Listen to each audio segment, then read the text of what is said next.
Welcome बच्चों, कैसे हैं आप सब। आई होप कि आप सभी अच्छे होंगे। मैं Sangeeta from learn hub, the free learning platform, जहां आप पढ़ सकते हैं math, science, SST absolutely free at learnohub.com।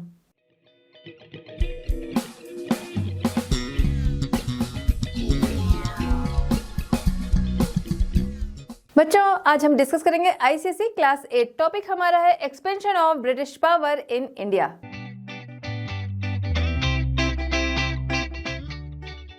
चलिए बच्चों, स्टार्ट करते हैं हमारा आज का चैप्टर। सबसे पहले बात करेंगे हम इस चैप्टर की थीम की। चैप्टर की थीम है ट्रेडर्स टू रूलर्स, ठीक है, जो कि ये थीम जो है आपके पिछले चैप्टर पे और इस चैप्टर पे दोनों पे ही काम करती है। यहाँ पर हम डिस्कस करेंगे ट्रेडर्स टू रूलर्स, जो ट्रेडर्स बन के आए थे वो रूलर्स कैसे बन गए, ठीक है। ये चीजें हम यहाँ पर डिस्कस कर रहे हैं। कुछ हम लोगों ने पिछले चैप्टर में डिस्कस किया था और उसके बाद का जो है जो तेजी से एक्सपेंशन होता है वो हम लोग यहाँ पर डिस्कस करेंगे। चलिए फटाफट देखते हैं क्या क्या टॉपिक्स है। टॉपिक्स में बात करेंगे तो ब्रिटिश स्ट्रेटेजिक पॉलिसीज, उनकी पॉलिसीज क्या थी ये हम लोग यहाँ पर देखेंगे। जैसे कि पिछली बार उनकी पॉलिसी दी थी जो पिछले चैप्टर में हम लोगों ने देखा वो क्या थी, अब आगे एक्सपेंशन के लिए क्या पॉलिसीज उन्होंने नई बनाई होंगी उसको हम लोग यहाँ पर डिस्कस करेंगे।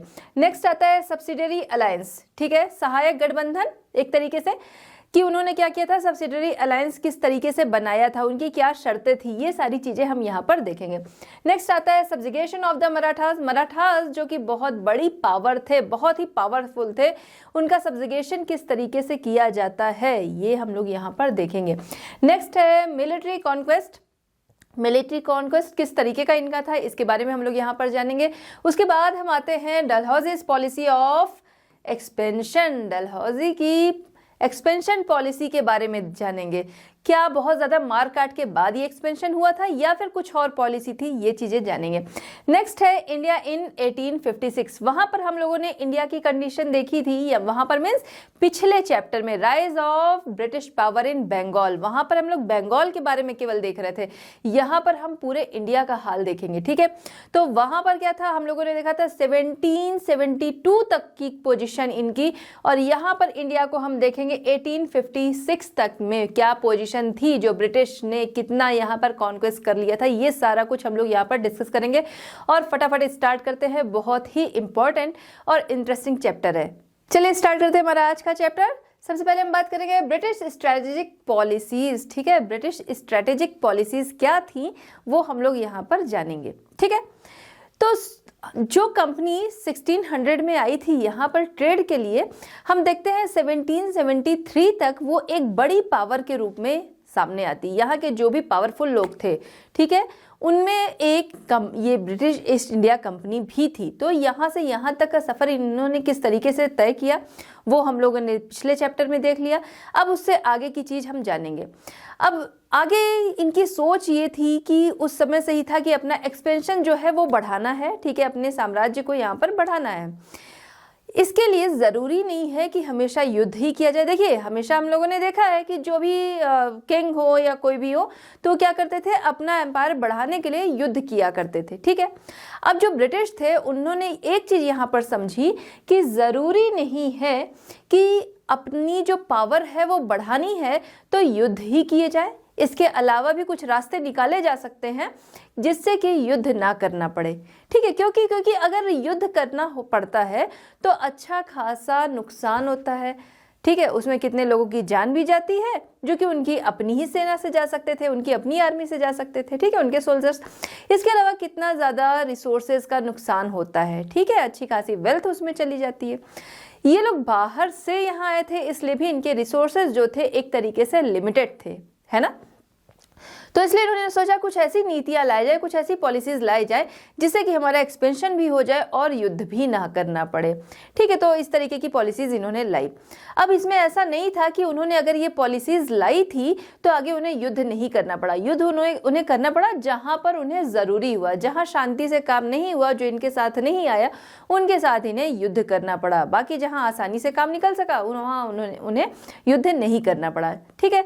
अब इसके लिए उनकी कुछ पॉलिसीज उन्होंने बनाई थी वो हम लोग यहाँ पर डिस्कस करेंगे, ठीक है। मेन स्ट्रेटेजी उनकी क्या थी, सबसे पहला था पीसफुल एनेक्सेशन, ठीक है, कि शांति से जिस भी किंगडम को हम बोल दे, भाई पावरफुल उस समय ये बन के आ रहे थे कि किसी को हम बोल दे वो हमारे साथ मिल जाए, वो हो गया पीसफुल एनेक्सेशन, ठीक है, कि शांति से कि भाई तुम हमारे साथ आ जाओ, व्यापार करो, हम बाकी चीजें देखेंगे और तुम जो है जैसा कि बंगाल में इन्होंने किया था कि बोल दिया कि भाई बाकी चीजें हम देख रहे हैं और जो रिसोर्सेज हैं, जो वेल्थ है, ये हम देख रहे हैं, बाकी जो तुम्हारी प्रजा है उसको तुम देखो, ठीक है।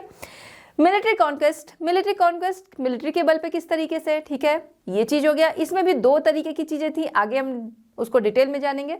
नेक्स्ट है मैल एडमिनिस्ट्रेशन मतलब ये कि एक तरीके से ये लोग बोल देते थे कि कहीं पर देख ले कि यहाँ पर आपका जो एडमिनिस्ट्रेशन है वो अच्छा नहीं है, तो ये अब हमारे द्वारा चलाया जाना चाहिए, और इस तरीके से कह के अपने हाथों में ले लेते थे, जैसा कि पिछले चैप्टर में भी हमने देखा था, ठीक है।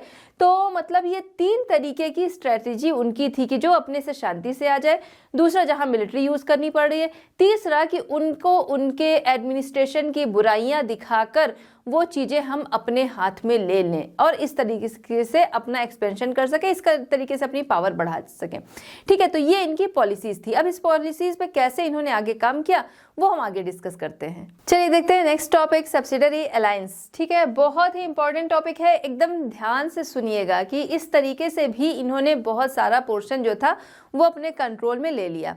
सब्सिडरी अलायंस क्या था वो अब समझते हैं, किसके द्वारा लाया था, पहले ये बात करते हैं। तो लॉर्ड वेलेस्ली जो कि इंडिया के गवर्नर जनरल रहे, कब से कब तक, 1797 टू 1805, ठीक है, इस समय से इस समय तक ये रहे और इन्होंने ही सब्सिडरी अलायंस सिस्टम जो था वो लाया था। ये सिस्टम क्या था, इस सिस्टम के तहत एक तो इंडिया की जो पावर थी अपने हाथ में लेना, उस पर कंट्रोल करना, बिना किसी को परेशान किए, बिना किसी युद्ध के, बड़े ही पीसफुली तरीके से पावर जो है वो अपने पास आ भी जाएगी और कोई युद्ध भी नहीं करना पड़ेगा, ठीक है। तो इसके लिए लाया गया सब्सिडरी अलायंस सिस्टम। अब इसमें था क्या कि जो इंडियन रूलर्स थे उनको इनकरेज किया गया कि जिनको भी प्रोटेक्शन चाहिए, कि जिनको भी डर है बाहरी खतरे का या आंतरिक खतरे का, मतलब ये कि कोई बगल का स्टेट है उससे कोई आपके ऊपर अटैक कर रहा है, आपकी कंट्री से ही कोई अटैक कर रहा है, या बाहर से कोई आ रहा है अटैक करने, या फिर आपकी कंट्री, आपके स्टेट के अंदर ही कोई आपके ऊपर अटैक कर रहा है, मतलब किसी भी तरीके से, तो उससे प्रोटेक्शन हम देंगे, मीन्स ब्रिटिश, ठीक है, तो ये देंगे। तो इसके बदले में क्या करना होगा, उनकी कुछ शर्तें होंगी, यही कहलाया क्या, सब्सिडरी अलायंस। अब वो क्या शर्तें थी उनको हम आगे देखेंगे, लेकिन फिलहाल यहाँ पर यही था कि इंडियन रूलर्स को क्या करना था, सिक्योरिटी प्रोवाइड करने के लिए इनकरेज करना था कि आप सिक्योरिटी हमसे लो, उसके बदले में जो शर्तें हैं वो आपको माननी होंगी। तो ये क्या था, एक तरीके का गठबंधन था ना, कि उनको वो प्रोटेक्शन दे रहे हैं और साथ ही साथ उनकी शर्तों को ये रूलर जो है इन्हें मानना हो रहा है, ठीक है। तो ये एक तरीके का इनके बीच में अलायंस बना। तो इस तरीके का जो सिस्टम था वो कहलाया था सब्सिडरी अलायंस। अब उसके टर्म्स क्या थे वो हम लोग समझते हैं, क्या शर्तें थी, ठीक है। तो शर्तें ये थी, पहली चीज कि ब्रिटिश ट्रूप्स जो होंगे, भाई प्रोटेक्शन चाहिए ना, तो हम ब्रिटिश ट्रूप्स देंगे, ब्रिटिश सैनिक जो है वो हम देंगे, लेकिन जो सब्सिडरी स्टेट है यानी जो हेल्प ले रहा है, ठीक है, तो उसकी टेरिटरी में वो ब्रिटिश ट्रूप्स जो हैं वो परमानेंटली रहेंगी। ऐसा नहीं है कि जब उनको ज़रूरत है, उन्हें लग रहा है अटैक होने वाला है और वो हमसे मांग ले, उस समय हम दे देंगे, उसके बाद ये भेज देंगे, नहीं, परमानेंटली वो ट्रूप्स वहाँ पर रहेंगे उनकी टेरिटरी में, पहली चीज़। दूसरा था कि जो रूलर्स हैं, ठीक है, जो सब्सिडरी अलायंस वाले रूलर्स हैं वो क्या करेंगे, वो इन जो ट्रूप्स हम दे रहे हैं ब्रिटिश ट्रूप्स, उसका पूरा खर्चा ये उठाएंगे, ठीक है, यानी उसकी सैलरी जो है वो ये रूलर्स ही देंगे, उसका मेंटेनेंस जो होगा वो ये रूलर्स देंगे, पहली चीज। दूसरी चीज ये कि चाहे वो आपके ऊपर है, आप चाहे कैश में दे दें, चाहे आप कोई टेरिटरी जो है उसका कोई हिस्सा दे दें, वो आपकी मर्जी है, लेकिन उसका पूरा मेंटेनेंस जो है वो आप देंगे। उसके अलावा एक इंग्लिश ऑफिसर जो है वो हमेशा कोर्ट में रहेगा, ठीक है। ऐसे क्या कोई रूलर अपने यहाँ रहने देगा, नहीं। लेकिन अब जो इनकी शर्तों में आ रहा है उसमें ये था कि एक ब्रिटिश ऑफिसर आपके यहाँ हमेशा रहेगा। ये नहीं कहा कि वो आपके पे हमेशा नज़र बनाए रखेगा, लेकिन वो इसीलिए रखा गया कि वो हमेशा आपके ऊपर नज़र बनाकर रखेगा, कब आपकी पावर जो है वो बहुत ज़्यादा है, कब आप जो है वो लो पड़ रहे हैं और आपसे हम सब कुछ छीन सकते हैं। हर चीज़ें थी, आप किससे कब मिल रहे हैं, किसके साथ गठबंधन कर रहे हैं, हर एक चीज़ के लिए। उसके अलावा वो किसी भी यूरोपियन को न तो अपॉइंट कर सकता है न डिसमिस कर सकता है, ठीक है। अगली शर्त ये थी कि किसी भी यूरोपियन को ब्रिटिश को छोड़ के किसी भी यूरोपियन को वो अपॉइंट नहीं कर सकता, और जो पहले से अपॉइंट हो रखे हैं उनमें से किसी को भी डिसमिस नहीं कर सकता है बिना इनकी आज्ञा के। ठीक है, नेक्स्ट था कि वो किसी के भी साथ गठबंधन नहीं बना सकता है, चाहे बगल का स्टेट हो या कोई भी हो, किसी के भी साथ वो अलायंस नहीं बना सकता है बिना इनकी परमिशन के, और साथ ही साथ किसी के साथ युद्ध की भी घोषणा नहीं कर सकता है बिना इनकी परमिशन के। यानी कि अब सब चीज़ें जो हैं हर स्टेप इनके अकॉर्डिंग ही रखना होगा। एक चीज़ और लास्ट में ये था कि कंपनी को ही वो सुप्रीम पावर मानेगा। ठीक है, ब्रिटिश कंपनी जो है उसे ही सुप्रीम पावर मानेगा। तो ये थी सब्सिडियरी अलायंस की शर्तें। चलिए अब सब्सिडियरी अलायंस जो था इसका इफेक्ट क्या रहा वो हम देखेंगे। जाहिर सी बात है इसका जो इफेक्ट था वो बहुत ही बेनिफिशियल प्रूव हुआ। किसके लिए? ब्रिटिशर्स के लिए। ठीक है, इंडियन के लिए तो नहीं कहा जा सकता है कि उनके लिए वो बेनिफिशियल था। क्यों? क्योंकि वो एक तरीके से पूरी तरह क्या थे, उनके ही कंट्रोल में थे। नाम के वो रूलर रह गए, सारी कुछ पावर जो थी वो किसके पास थी? इन्हीं ब्रिटिशर्स के पास थी। ठीक है, अब इसका इफेक्ट क्या हुआ वो देखते हैं।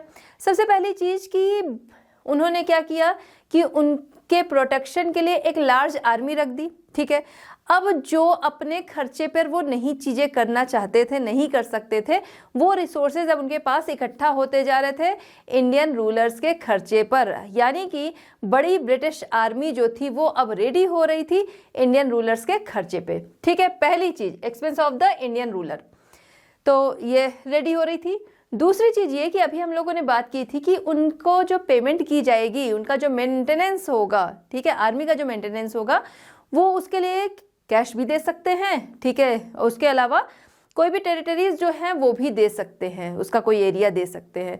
तो इस तरीके से भाई अच्छी खासी ट्रूप्स वहाँ पर रखी गई, उसकी मेंटेनेंस जो थी बहुत ज़्यादा आ रही थी, जिसकी वजह से कई टेरिटरीज जो थी वो इनको दे दी गई एज अ पेमेंट। ठीक है, जो मेंटेनेंस उनका चार्ज था उसके बदले में कई टेरिटरीज दे दी गई। अब इससे क्या हुआ, कई वैल्यूबल टेरिटरीज जो थी वो इन ब्रिटिशर्स के हाथ में आ गई, पहली चीज।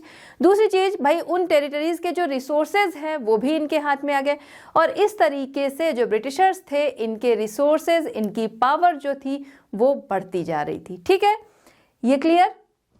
इसके अलावा यूरोपियन राइवल्स जो थे मेनली कौन से? फ्रेंच। हम लोगों ने पिछले चैप्टर में भी डिस्कस किया था कि यहाँ पर उनके मेनली जो राइवल्स थे वो थे फ्रेंच, तो उनको भी अब इंडियन रूलर्स की जो कोर्ट थी उनसे दूर रखने में हेल्प मिल रही थी। उसके अलावा फॉरेन पॉलिसी जो थी वो पूरी तरह से इन ब्रिटिशर्स के हाथ में आ गई, इनके कंट्रोल में थी। क्यों? जैसे कि हम लोगों ने पिछले चैप्टर में भी डिस्कस किया कि उन्होंने बोला कि कस्टम ड्यूटी जो है वो हमारे ऊपर ना लगे, हमें वो ना पे करना पड़े।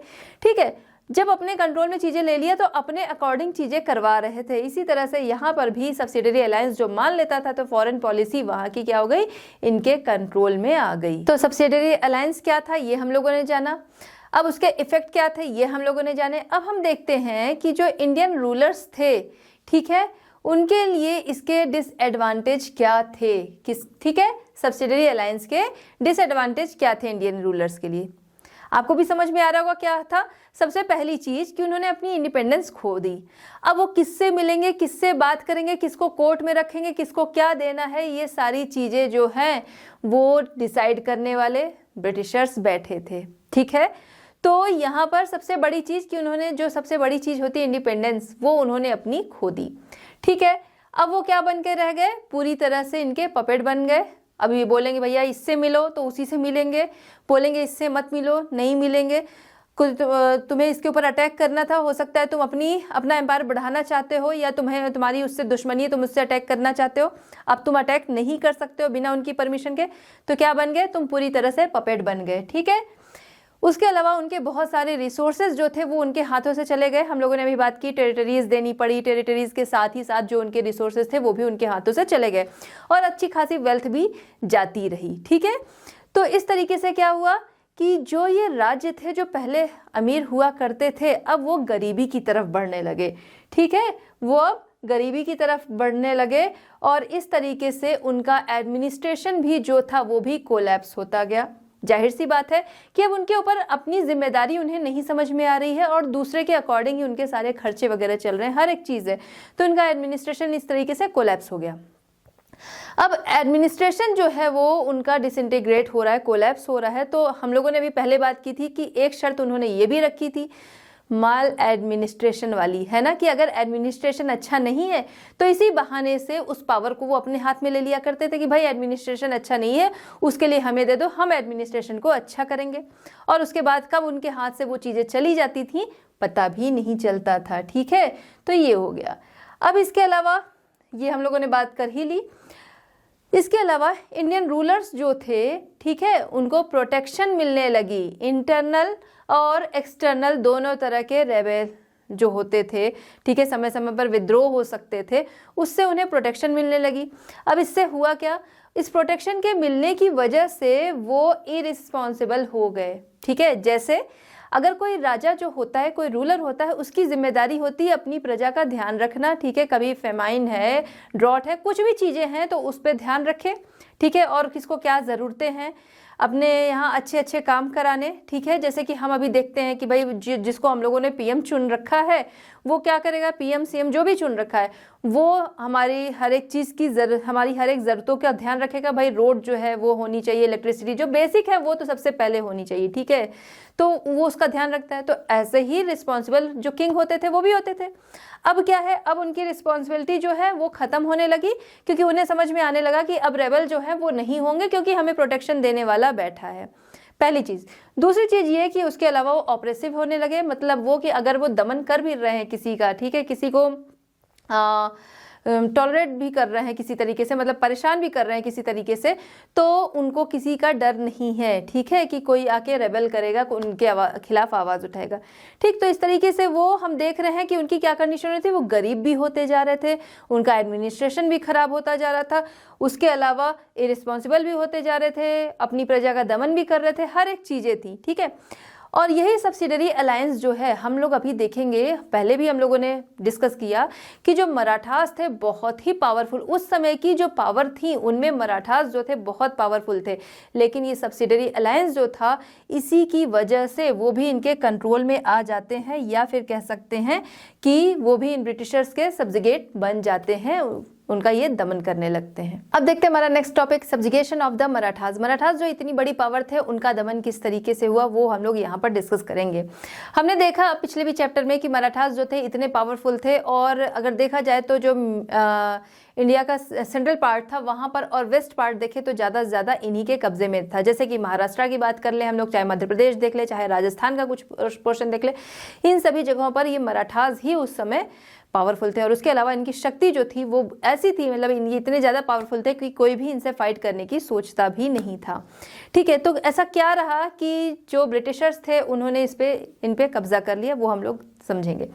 सबसे पहली चीज़ कि हर चीज़ का एक टर्निंग पॉइंट होता है, यहाँ पर टर्निंग पॉइंट था थर्ड बैटल ऑफ पानीपत। ठीक है, थर्ड बैटल ऑफ पानीपत कब हुआ था, ये हुआ था 1761। थर्ड बैटल ऑफ पानीपत 1761, याद रखना है 1761। किसके बीच में ये हुआ था, अफगान रूलर अहमद शाह अब्दाली और मराठास के बीच में, जिसमें कि मराठास और मुगल जो थे ये एक साथ थे, और अहमद शाह अब्दाली जो कि अफगान रूलर था बाहर से आया था। और इस युद्ध में, इस बैटल में किसकी हार हुई थी, यहाँ पर जो मराठास थे इनकी हार हुई थी। इस हार के बाद पहले क्या था, पेशवा की पावर जो थी वो बहुत ज़्यादा होती थी। ठीक है, मतलब पेशवा बहुत पावरफुल होता था, और इस युद्ध के बाद क्या हुआ, पेशवा की जो पावर थी वो भी कम होने लगी। ठीक है, दूसरी चीज़ ये हुई कि यहाँ पर कई फैमिलीज थीं, ठीक है, जो कि सामने आई, बाद में उनको अलग अलग एरिया दे दिया गया। तो यहाँ पर वो फैमिलीज जो थी 5 इंडिपेंडेंट किंगडम में वो डिवाइड हो गए। अब जाहिर सी बात है अगर लोग डिवाइड हो गए तो क्या होगा, पावर कम होगी ही। ठीक है, तो पेशवा की पावर डिक्रीज हो रही थी और ये 5 इंडिपेंडेंट किंगडम में डिवाइड हो गए थे ये एम्पायर। क्या था, फर्स्ट जो था वो गुजरात के गायकवाड़ फैमिली, दूसरा जो था वो था भोसले फैमिली नागपुर से, थर्ड जो था वो ग्वालियर की सिंधियास, एंड फोर्थ जो था वो था इंदौर के होलकर, और फिफ्थ महाराष्ट्र की तरफ। ठीक है, वो पोर्शन था पूना वाला। ठीक है, जो अभी हम पुणे कहते हैं उस समय में पूना, ठीक है, उस बेस पर था। तो इस तरीके से 5 किंगडम में ये क्या हो गए ये बट गए थे। देखिए ये मराठास जो थे वो 5 इंडिपेंडेंट किंगडम में डिवाइड हो गए, जिससे पावर जाहिर सी बात है उनकी कम होगी, लेकिन फिर भी अभी भी ये बहुत ज़्यादा पावरफुल थे। इसीलिए जब ब्रिटिशर्स जो थे इनको डिफीट करने में उनको एक लंबा टाइम लगा, लगभग 43 ईयर्स तक ये फाइट चली इनके बीच में, 1775 टू 1818 तक, जिसमें कि 3 युद्ध हुए। उसके बाद जाकर वो इन पे कंट्रोल पा सके। चलिए, तो 3 युद्ध इनके बीच में हुए थे, ठीक है, मराठा और ब्रिटिशर्स के बीच में। कब से कब तक थे? ये थे 1775 टू 1818, ठीक है। इसमें फर्स्ट जो वॉर हुआ था वो था 1775 टू 1782, ठीक है। इस समय तक चला, उसको कहा गया the first Anglo Maratha war, ठीक है। अब ये युद्ध जो था वो किस लिए हुआ था, किसके बीच में हुआ, हम लोग समझ लिए किस लिए हुआ था। इसका कारण ये था कि उस समय में नारायण राव जो थे 1773 में, मतलब नारायण राव पेशवा थे, 1773 में उनको मार दिया जाता है, ठीक है, असैसिनेशन, उनकी हत्या कर दी जाती है, ठीक है। अब इसके बाद जाहिर सी बात है सक्सेसर कोई ना कोई बनेगा, तो उसी के लिए यहाँ पर फाइट होती है। एक ग्रुप था जो चाह रहा था नारायण राव जो है उनके बेटे जो हैं वो बने, दूसरा ग्रुप चाह रहा था और खुद भी चाह रहे थे, रघुनाथ राव थे, कि वो बन जाएं पेशवा, ठीक है, क्योंकि पेशवा की पावर बहुत ज़्यादा थी। तो इसीलिए दोनों के बीच में फाइट थी कि भाई ये चाहते थे हम बने, और उधर उनका जो बेटा था चाह जा रहा था कि वो बन जाए, तो इसके लिए फाइट थी। अब ऐसे में सब्सिडरी अलायंस, जिसके बारे में भी पहले हम लोगों ने पूरा जिक्र कर रखा था कि जो ब्रिटिशर्स थे उन्होंने बोल रखा था भाई हम इंटरनल एक्सटर्नल दोनों तरह का प्रोटेक्शन देंगे, तो रघुनाथ राव ऐसे में पहुंच जाते हैं उन ब्रिटिशर्स के पास, ठीक है, और उनसे मदद मांगते हैं कि भाई मेरी हेल्प करो, मुझे पेशवा बनना है, ठीक है, और फाइट में मेरा साथ दो। तो जो ब्रिटिशर्स थे वो तुरंत रेडी हो गए, क्योंकि उनको पता था कि भाई हमारी शर्तें तो हमारे सामने रखी ही हैं, अब वो शर्तें हम इनके सामने परोस देंगे और उसके बाद आगे फ़ायदे जो हैं वो हमको मिलते रहेंगे। इसलिए उसी लालच में ये लोग तुरंत ही तैयार हो गए, और उनका कहना था कि भाई कुछ टेरिटरीज तुम्हारी जो है वो हमको चाहिए, साथ ही साथ सालसेट बेसिन जो है जहाँ पर नेवल सुपरमेसी उनकी थी वो उस पर हमें चाहिए कब्ज़ा, ठीक है।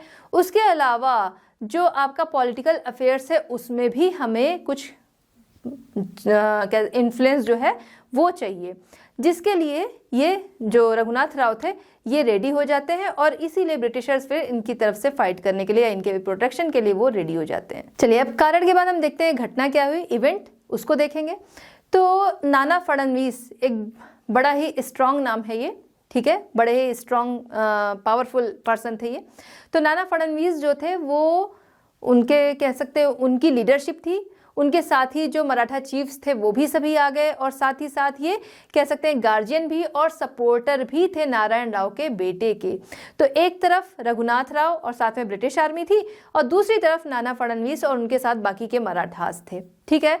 तो फाइट जो थी वो बहुत ही स्ट्रांग पर्सन के साथ थी।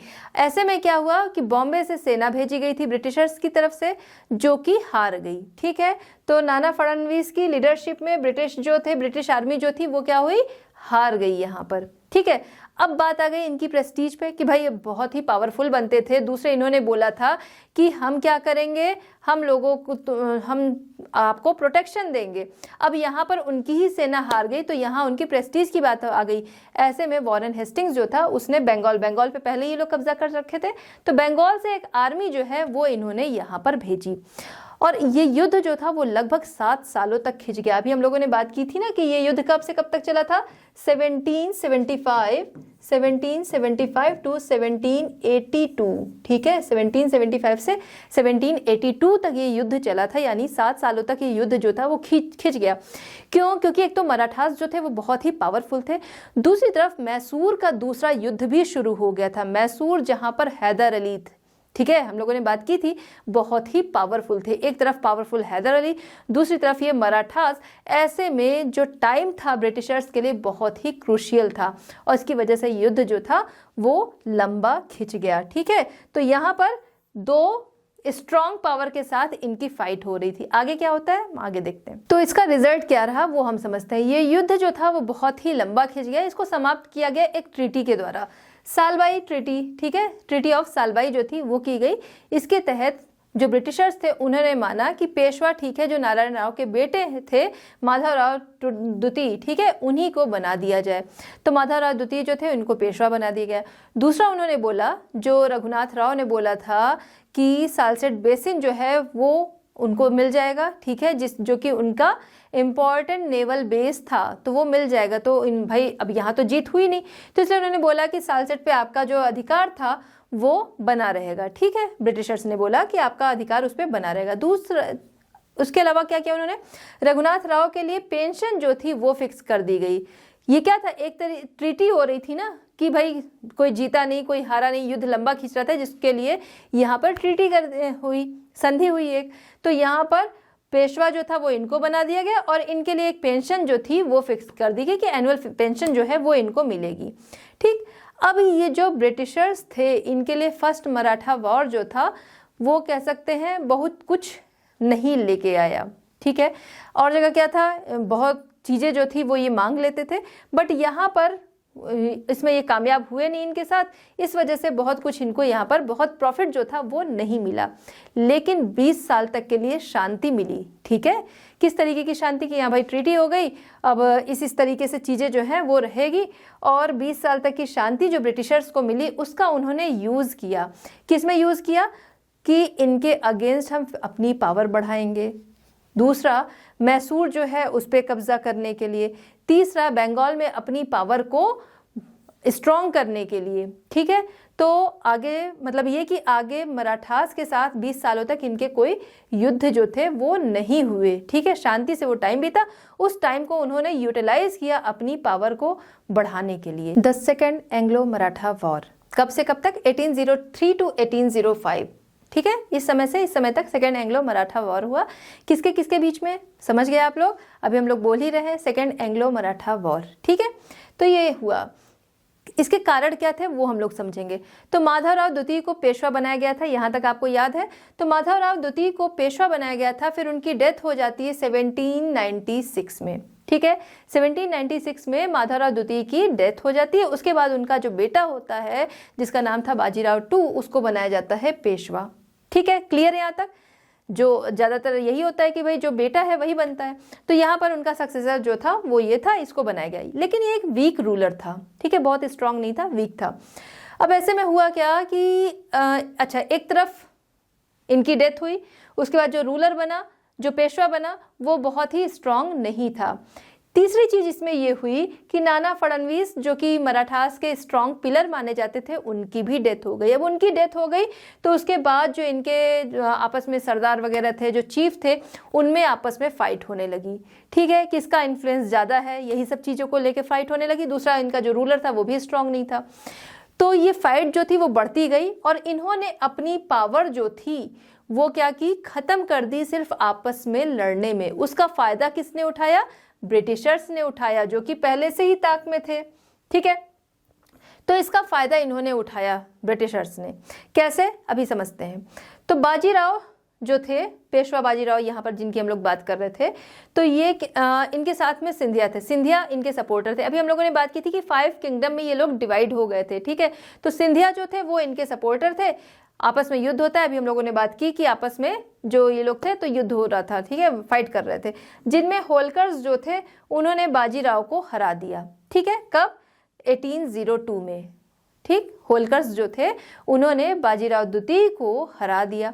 अब बाजीराव द्वितीय जो था ये ऐसे में भागते हैं कहाँ पर, ब्रिटिशर्स के पास हेल्प के लिए। और वहां पर जाकर, क्योंकि ये क्या थे, ये पेशवा थे ही, पावर इनके पास थी इनके अकॉर्डिंग, ठीक है, भले ये स्ट्रांग नहीं थे। तो ऐसे में क्या हुआ कि ये भागते हैं ब्रिटिशर्स के पास हेल्प के लिए। अब जो उनसे हेल्प मांगेगा वो जाहिर सी बात है सब्सिडरी अलायंस जो इनकी संधि थी उसके मतलब सब्सिडरी अलायंस जो इनकी शर्तें थी उनके अंदर वो आएगा ही, ठीक है। तो वो लोग तो तुरंत इनको क्या किए, रेडी हो गए कि भाई हम तुम्हें हेल्प देंगे, जिसके लिए ट्रीटी जो है, सब्सिडरी ट्रीटी जो है वो साइन करनी पड़ेगी। और इन्होंने साइन कर दी। ब्रिटिशर्स जो थे उनको भी ये लगा कि भाई ये वहाँ का पावरफुल पर्सन है तो इसने साइन कर दिया है, यानी कि अब वो चीज़ें जो हैं वो हमारी होंगी, इन्फ्लुएंस हमारा होगा। लेकिन बाकी जो मराठास थे उन्होंने बोला भैया इसके पास जो बाजीराव द्वितीय है इसकी जो पावर है बहुत ही नॉमिनल है, तो हम लोग उसको नहीं मानेंगे और हम लोग इस तरीके से सरेंडर भी नहीं करेंगे, इसलिए हम लोग जो है वो संघर्ष करेंगे, बिना स्ट्रगल किए हम अपनी चीजें नहीं सौंपेंगे। अभी हम लोगों ने बात की कि जो मराठास थे उन्होंने बोला भाई हम बिना स्ट्रगल के गिव अप नहीं करेंगे। और इसके बाद जो सिंधिया और भोसले थे ये दोनों, इनकी जो कंबाइंड फोर्स थी उन्होंने डिक्लेयर कर दिया वॉर। ठीक है, सिंधिया और भोसले जो थे उन्होंने वॉर डिक्लेयर कर दिया 1803 में। लेकिन इस वॉर में इनकी कंबाइंड फोर्स जो थी वो क्या होती है, हार जाती है। ठीक है, चलिए तो 1803 का जो ये युद्ध था उसका रिजल्ट क्या रहा वो अभी हम लोगों ने बात किया कि भाई वो दोनों हार गए। अब इसका रिजल्ट ये आएगा कि सब्सिडरी अलायंस जो है वो इनको माननी पड़ेगी। क्यों? क्योंकि ये लोग हार गए, जीत गए होते भाई इनकी बातें चलती। अब क्या था, वो हार गए इसलिए सब्सिडरी अलायंस जो है वो इनको एक्सेप्ट करनी पड़ी, दोनों फैमिलीज को। ठीक है, भोसले और सिंधिया ये दोनों साथ में आए थे तो इनको सब्सिडरी अलायंस जो थी वो एक्सेप्ट करनी पड़ी। इसके अलावा वैल्यूएबल टेरिटरीज जो थी वो सरेंडर करनी पड़ी, इन ब्रिटिशर्स को वो देनी पड़ी। ठीक है, उसके अलावा ब्रिटिश एक्सेप्टेंस जो था वो इन्हें एक्सेप्ट करना पड़ा कि भाई तुम ही हमारे अधिपति हो, तुम ही सबसे ज़्यादा पावरफुल हो। जैसा कि अभी हम लोगों ने बात की थी, सब्सिडरी अलायंस की जो भी शर्तें थीं वो सारी इन्हें माननी पड़ेंगी, तो वो सारा कुछ इनको मानना पड़ा कि टेरिटरीज दे दिया, उनके एक्सेप्टेंस को एक्सेप्ट करना पड़ा कि भाई तुम ही सब कुछ हो। उसके अलावा ब्रिटिश ट्रूप जो था कि हमारी एक ब्रिटिश ट्रूप जो होगी वो आपके यहाँ रहेगी, उसके जो खर्चे हैं वो आप देखेंगे। ठीक है, तो वो सारी चीज़ें कि ब्रिटिश ट्रूप जो है वो इनके रेजिडेंट्स और इनकी टेरिटरीज में हमेशा परमानेंटली रहेंगी। ठीक है, लेकिन होल्कर्स जो थे, ये लोग 5 किंगडम था ना, तो होल्कर्स जो थे, अभी तो 2 ही वहां पर फाइट किए थे, होल्कर्स जो थे उन्होंने अभी भी युद्ध को जारी रखा, यानी कि युद्ध अभी खत्म नहीं हुआ था। ठीक है, तो वॉर इन्होंने जारी रखा। ऐसे में वेलेस्ली जो था उसे इंग्लैंड बुला लिया गया। वेलेस्ली वो कर रहा था सारी चीजें हैंडल, तो वेलेस्ली को इसलिए बुला लिया गया कि भाई इंग्लैंड में जो बैठा था उनका स्वामी वो खुश नहीं था कि भाई तुम जो हो वो वहाँ पर युद्ध पे युद्ध किए जा रहे हो और कितना ज़्यादा खर्चा, क्योंकि था उनको ना भाई युद्ध नहीं करना है, युद्ध से बचना है। ठीक है, तो तुम वहाँ पर खर्चे कर रहे हो, युद्ध कर रहे हो और एक्सपेंशन जो है वो हो नहीं पा रहा है। ठीक है, तो उन दोनों ही चीज़ों से, जो एक्सपेंशन पॉलिसी थी उससे भी वो खुश नहीं थे कि भाई एक्सपेंशन हो नहीं रहा, युद्ध पे युद्ध कर रहे हो। तो इसलिए उन्होंने वेलेस्ली को बुला लिया। अब वेलेस्ली का सक्सेसर जो था वो किसको बनाया गया, वहाँ से भेजा गया जॉर्ज बार्लो। ठीक है, तो जॉर्ज बार्लो को यहाँ पर भेजा गया, वो आ गए उसके सक्सेसर के तौर पर। और उन्होंने होल्कर के साथ, यहाँ होल्कर अभी युद्ध जारी रखे थे ना, तो होल्कर के साथ उन्होंने एक ट्रीटी जो थी वो साइन की। इस ट्रीटी के तहत क्या किया गया कि जो उनकी टेरिटरीज थी वो उनको वापस कर दी गई। ठीक है, क्योंकि युद्ध जो था लंबा खींच रहा था, इसी वजह से वेलेस्ली को बुलाया गया था। तो इन्होंने जो ट्रीटी की कि भाई ठीक है, तुम्हारी टेरिटरीज जो है वो तुमको हम वापस कर रहे हैं। दूसरी थी कि पॉलिसी जो थी इनकी नॉन इंटरवीन। ठीक है, कि वो इंटरफेरेंस नहीं करेंगे, लेकिन इससे आगे ये पलट जाते हैं। ठीक है, the third Anglo Maratha war 1817 to 1818। ठीक है, तो ये किसके किसके बीच में हुआ, यही मराठास और अंग्रेजों के बीच में। ठीक है, अब इसका कारण क्या था वो समझेंगे। तो पेशवा द्वितीय जो थे, ठीक है, पेशवा बाजीराव द्वितीय जो थे, ठीक, अब क्या था, अब उनके हाथ में तो पावर नहीं थी।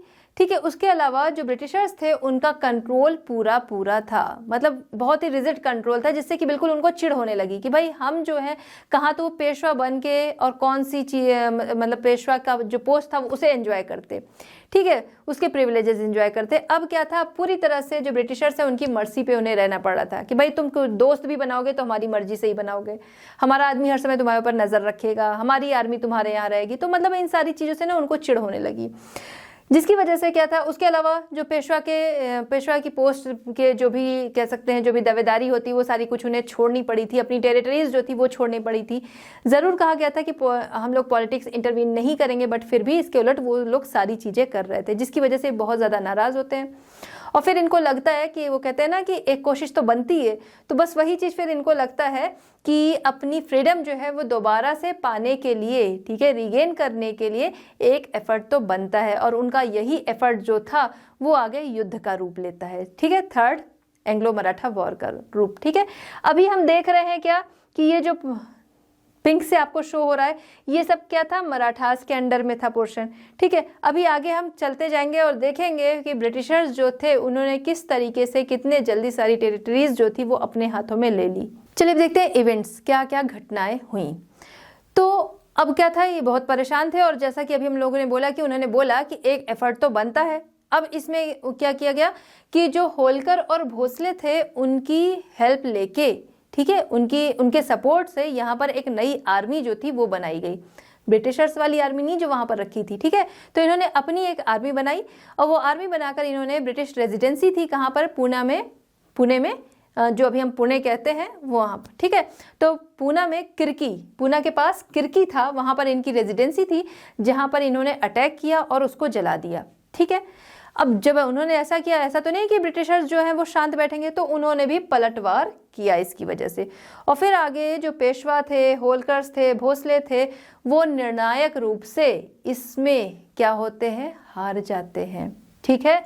तो अब यहाँ पर डिसिसिवली डिफीटेड, निर्णायक रूप से वो हार गए। अभी तक क्या था कि वहां पर ट्रीटी की जा रही थी, अब ये निर्णायक रूप से हार गए, यानी कि अब पूरी तरह से इनकी हार हो गई, ठीक है। The Marathas were now completed subjugated, और इस तरीके से अब पूरी तरह से वो सब्जुगेटेड हो गए ब्रिटिशर्स के अंडर में। इसका रिजल्ट क्या रहा वो हम समझते हैं, ठीक है। तो पेशवा बाजीराव द्वितीय जो थे उनको वहां से हटाया जाता है और बिठूर जो कि कानपुर के पास है वहां पर एज अ पेंशनर उनको भेज दिया जाता है, ठीक है। इसके अलावा उनकी जो टेरिटरीज थी सारी, उन पे कब्जा कर लिया जाता है, नेक्स्ट उनकी सारी टेरिटरीज पे कब्जा कर लिया जाता है। सतारा जो कि उनकी टेरिटरी से कार्य किया जा, मतलब उनकी टेरिटरी से ही वो पोर्शन लिया जाता है, वहां पर शिवाजी के डिसेंडेंट जो थे उनको गद्दी पर बिठाया जाता है, ठीक है। इस युद्ध में भोसले और होलकर जो थे वो भी शामिल थे, इसलिए भोसले होलकर जो थे उनकी भी जो टेरिटरीज थी उसका लार्ज पार्ट जो था वो ब्रिटिशर्स ले लिए। इतने पे ही उन्होंने नहीं छोड़ा, इसके अलावा होलकर जो थे उनको क्या करना पड़ा, उनकी सब्सिडरी अलायंस जो थे यानी कि उसकी जो शर्तें थी वो माननी पड़ी। इस तरीके से हम देख रहे हैं कि मराठा पावर जो थी, चाहे पेशवा जो थे उनकी तरफ से, चाहे होलकर थे, चाहे भोसले थे, कि वो पूरी तरह से खत्म हो गई, ठीक है। तो यहाँ पर हम देखते हैं the Maratha power was finally extinguished, ठीक है। तो वो क्या होती है, पूरी तरह से बुझ जाते हैं, या मतलब पूरी तरह से कह सकते हैं फाइनली खत्म हो जाते हैं, क्योंकि हम देख रहे हैं ना जो पावरफुल उनकी किंगडम थी, इंडिपेंडेंट किंगडम थी, वो सारे लोग जो थे अब वो इनके अंडर में आ गए। आते हैं हमारे नेक्स्ट टॉपिक मिलिट्री कॉन्क्वेस्ट पर, ठीक है। तो कुछ इंडिपेंडेंट रीजनल पावर थी जो कि उस समय बहुत ज़्यादा पावरफुल थी, और ब्रिटिशर्स जो थे आगे उनको इनके साथ युद्ध करना पड़ा।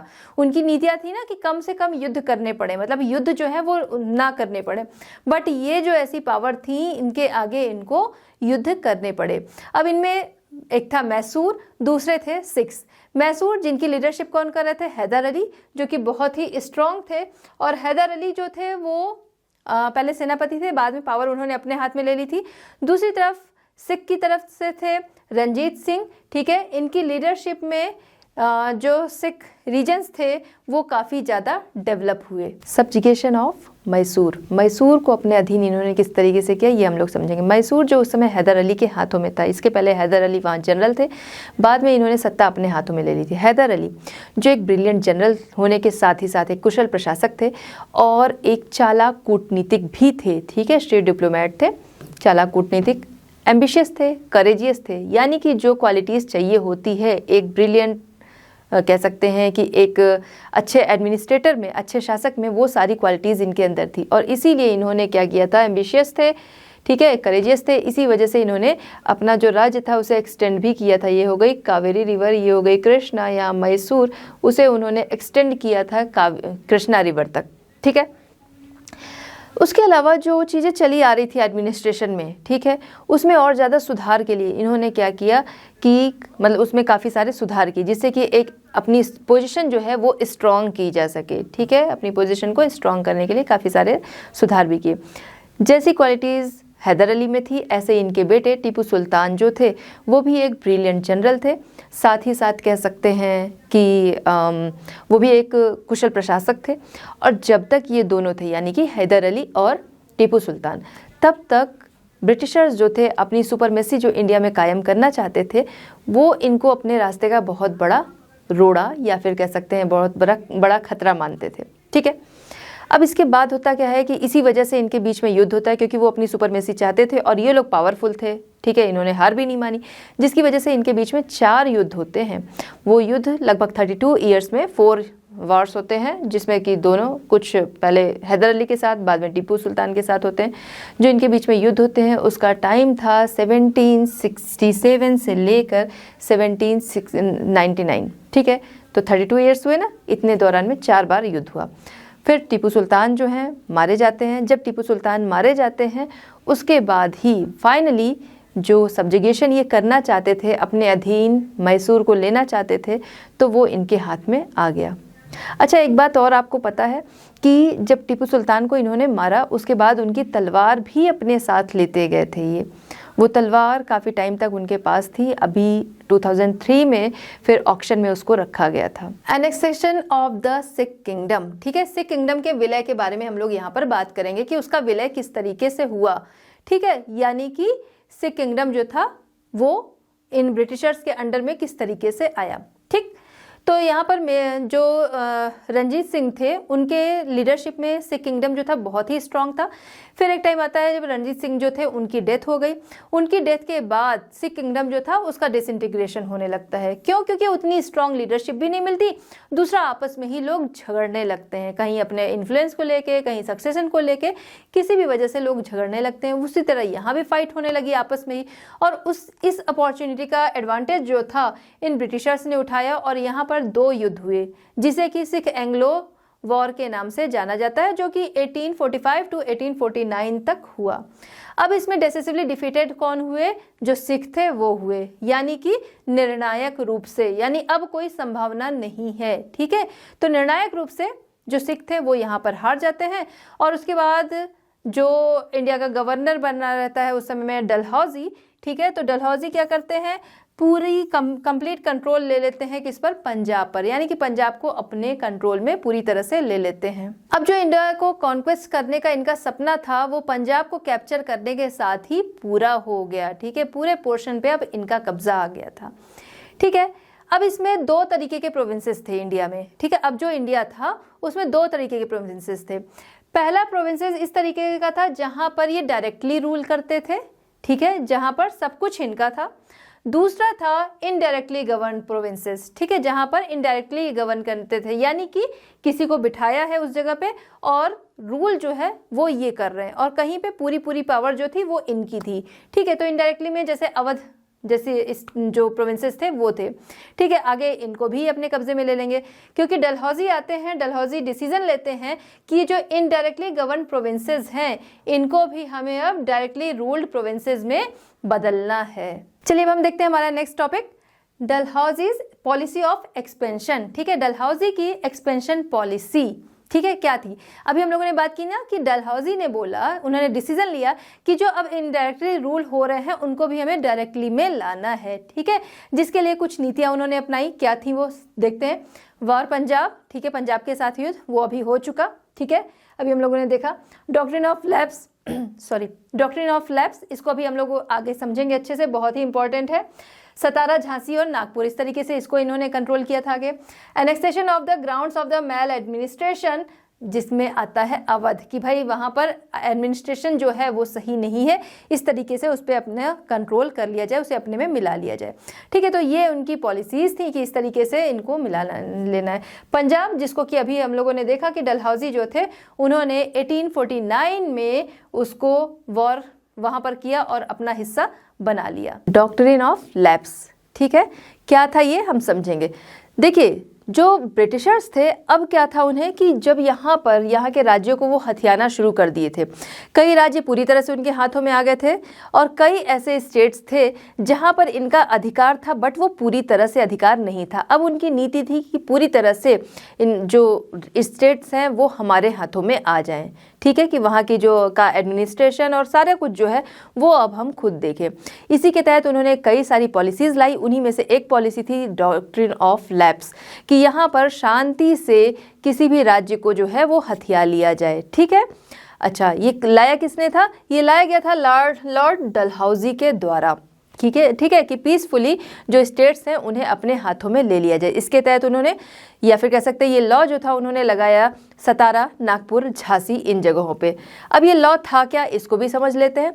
इसके तहत देखिए, कोई राजा जो होता था, आगे राजा कौन बनता था, उसका उत्तराधिकारी कौन होता था, जो उसका बेटा होता था उसे उत्तराधिकारी बना दिया जाता था, उसका सक्सेसर। ठीक है, जिसके पास अपना बेटा नहीं है तो वो क्या करता था, अडॉप्ट कर लेता था चाइल्ड, और उसी को बाद में राजा बना दिया जाता था, और पब्लिक भी उसे राजा मान लेती थी कि भाई वो उसका बेटा है। लेकिन अब इन्होंने ये तरीका निकाला राज्यों को हड़पने के लिए कि जिसके पास अपनी संतान नहीं है, जिसके पास कह सकते हैं कि जिसने अडॉप्ट कर रखा है, ठीक है, जिसके पास अपना बायोलॉजिकल सन नहीं है, तो वो क्या करेगा कि वो आगे उसको राजा नहीं बना सकता। अब ऐसे में उसकी सत्ता का क्या होगा, उसकी सत्ता के लिए उन्होंने बोला कि सत्ता के लिए तो हम हैं, उसकी सत्ता को हम संभालेंगे। ठीक है, तो इस तरीके से उन्होंने राज्य जो थे या स्टेट्स जो थे उनको हड़पने की नीति निकाली। ठीक है, अब झांसी की रानी लक्ष्मीबाई वाली कहानी तो हम सभी जानते हैं कि वहाँ पर भी यही चीज़ था कि उनका अपना बायोलॉजिकल सन नहीं था, उन्होंने अडॉप्ट किया था, और जिसकी वजह से इन्होंने बोला भाई झांसी जो है उसे अपने कब्जे में ये ले लेंगे क्योंकि वहाँ पर कोई सक्सेसर नहीं है, और जिसकी वजह से आगे फाइट होती है। रानी लक्ष्मीबाई बोलती हैं कि भाई मैं झांसी किसी को नहीं दूंगी, अपनी झांसी किसी को नहीं दूंगी। ठीक है, इस तरीके का स्टेटमेंट आता है, फाइट होती है।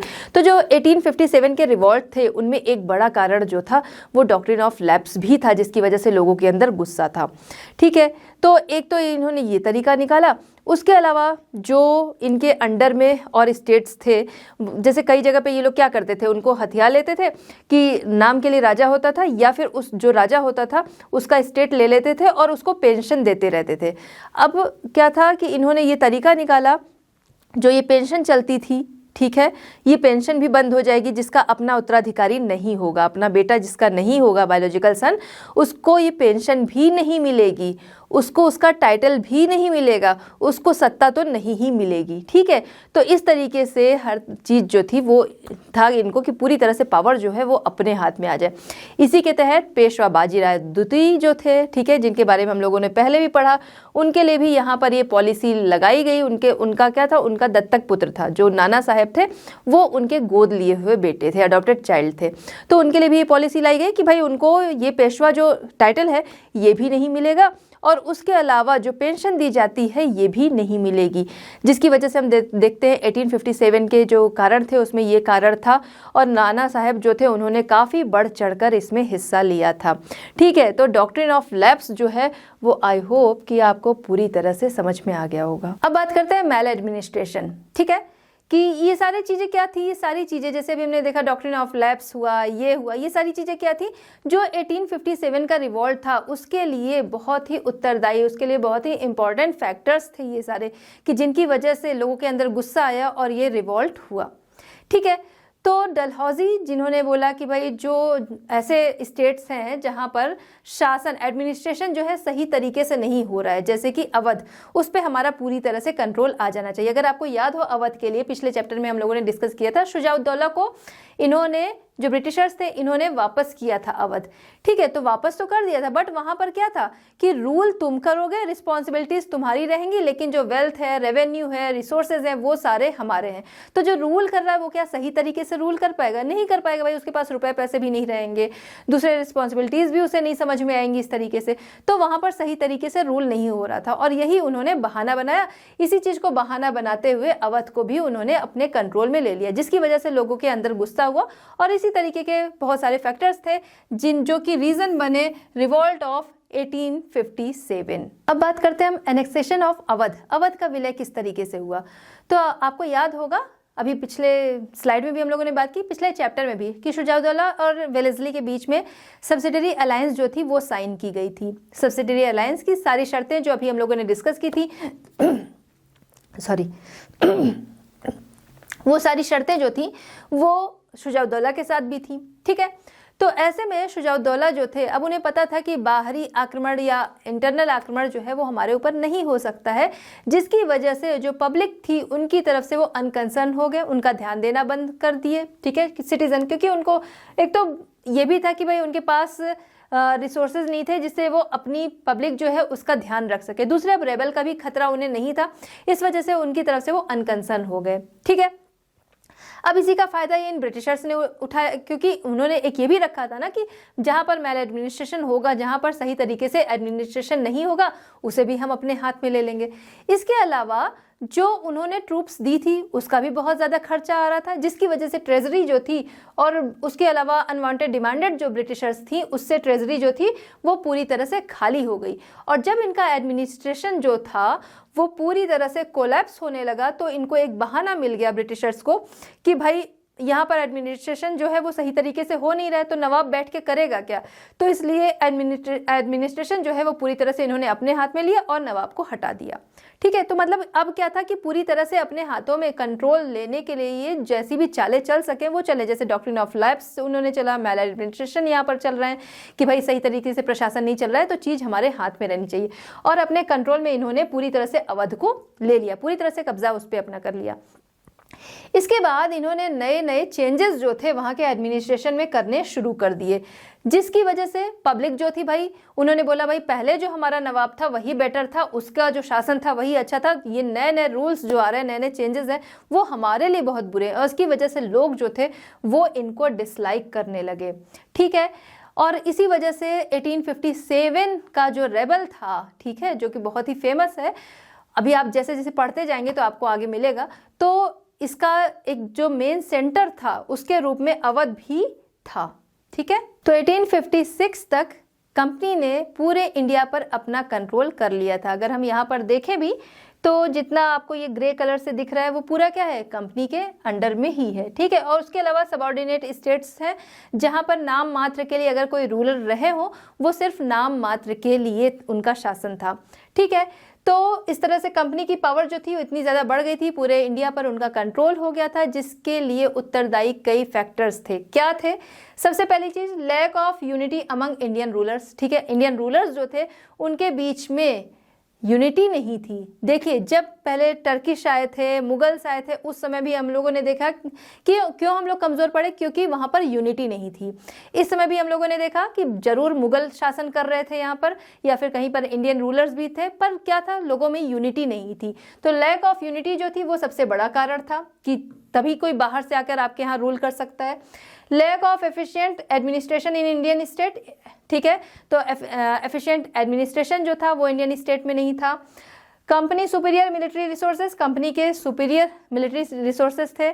ठीक है, उसके अलावा कंपनी की फाइनेंशियल कंडीशन जो थी वो बहुत स्ट्रांग थी। यहाँ पर उन्होंने और ज़्यादा कब्जा कर करके उसको स्ट्रांग करते गए, जिसकी वजह से पूरी तरह से जितने भी इनके राइवल्स थे, ठीक है, चाहे वो फ्रेंच थे चाहे यहाँ के लोग जो इनके राइवल्स बनते गए, सबको ये हराते गए और एक बड़ी पावर बन के सामने आए। ठीक है, ब्रिटिश नेवल सुपरमेसी उसकी भी बात है कि वो भी बहुत स्ट्रांग थी। ठीक है, और यहाँ इस तरीके से यहाँ की जो वीकनेस थी उसका फुल एडवांटेज इन्होंने लिया, चाहे यहाँ की पॉलिटिकल थी, इकोनॉमिकल थी, जिस भी तरीके की चीज़ें थी, ठीक है, उस पूरे का इन्होंने फ़ायदा उठाया और इस तरीके से इंडिया पे अपना कब्जा इन्होंने कर लिया। तो इस तरीके से हमारा ये चैप्टर कंप्लीट होता है। मिलते हैं next chapter at learn hub. Learn hub free है पर बेस्ट है।